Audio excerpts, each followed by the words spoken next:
Atlético Madrid, Inter de Milan, c'était un match épique, les amis. Un match épique, un match à haute intensité. Un match où je pense que les supporters de deux équipes sont passés par toutes les émotions possibles et inimaginables. J'avais comme l'impression qu'on était là dans une finale de Ligue des Champions. J'avais comme l'impression qu'on était là à la finale de la Ligue des Champions, tellement les joueurs se sont dépensés, tellement le scénario était imprévisible, mais tellement le scénario de fin, eh bien, c'est celui-là qu'on a vu tous dès le début du match, les gars. On ne va pas remettre en cause la valeur de l'Inter de Milan. L'Inter de Milan domine de la tête et des épaules le championnat d'Italie.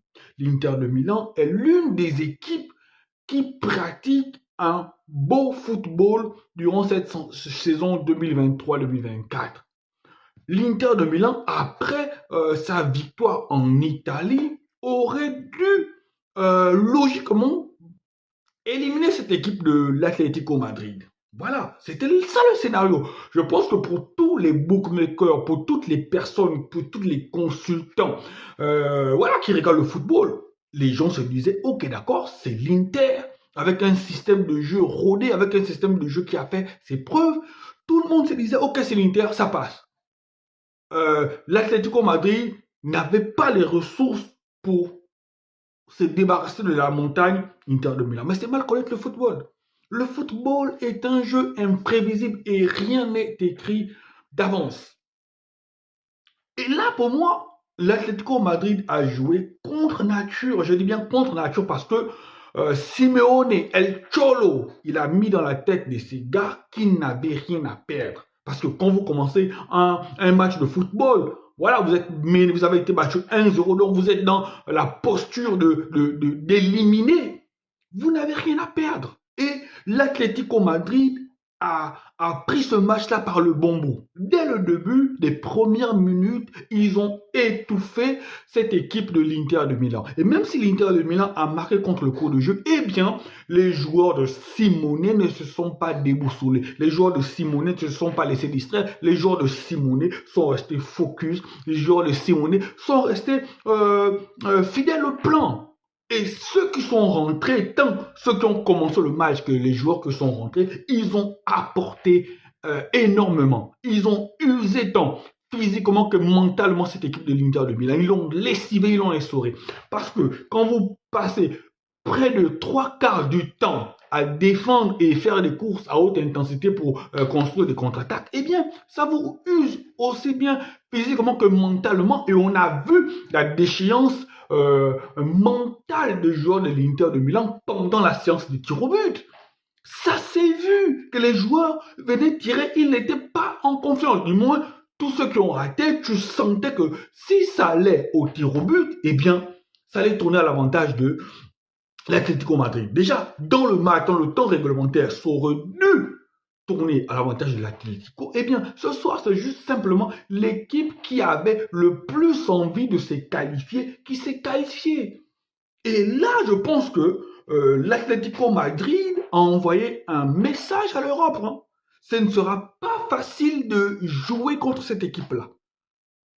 Surtout si le retour c'est chez eux. À moins que si le match aller c'est à Madrid et ça se passe mal ou ça se finit par un match nul ou ça se finit par un 1-1 ou ils perdent 1-0, peut-être qu'à l'extérieur ils ne pourront pas gagner.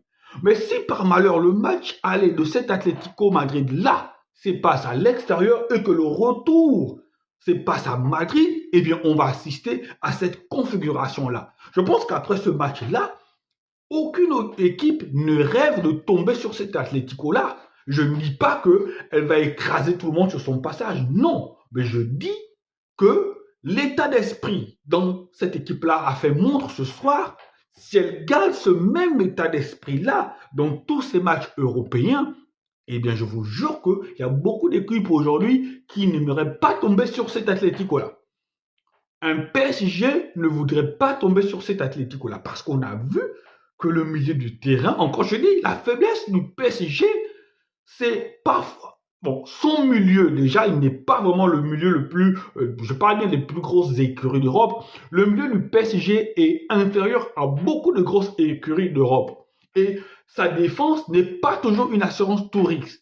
Alors que la défense de l'Atlético, elle est bonne.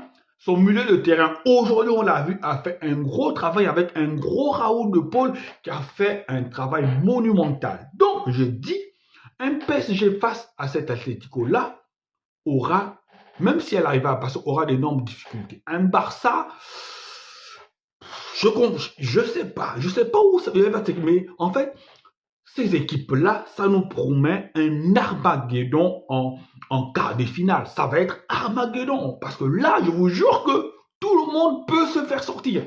Même Manchester City, malgré sa domination apparente, malgré la force qui s'est dégagée, Manchester City peut se faire dégager en quart de finale. Le Real peut se faire dégager en quart de finale, les gars. Personne n'est à l'abri. Personne n'est à l'abri, les gars. Personne n'est à l'abri. La Ligue des Champions, c'est vraiment un autre monde parce que quand on regarde l'Atlético qui se fait battre par je ne sais pas, et là, le week-end, elle perd, et là, elle nous montre ce visage-là. Je me dis, les gars, le foot, c'est pas mathématique, hein. C'est vraiment pas mathématique. Donc, on ne peut pas tirer les conclusions que parce que l'Atlético a fait un grand match aujourd'hui. Non, les gars, ça se passe pas comme ça. Chaque match est une autre confrontation et chaque match renferme sa vérité. Cet Atlético qu'on a vu manger du lion aujourd'hui peut arriver contre un PSG et se faire totalement laminer.